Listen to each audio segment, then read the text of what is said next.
In this video, I'll show you how to use Minimax Music. First, open your web browser, go to the Minimax website, and sign into your account. Once you're logged in, open the music tool from the dashboard. Next, enter a prompt describing the type of music you want to create. Include details such as the genre, mood, instruments, tempo, and overall style.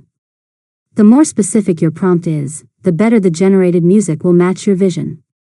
Now, adjust the available settings, such as the song length or generation options, depending on what's available in your account. Once you're happy with your prompt, click the Generate button. After that, wait while Minimax creates your music. When it's finished, listen to the generated track.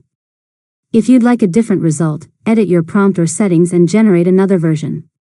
Finally, when you're satisfied with the music, click the Download button to save it to your device.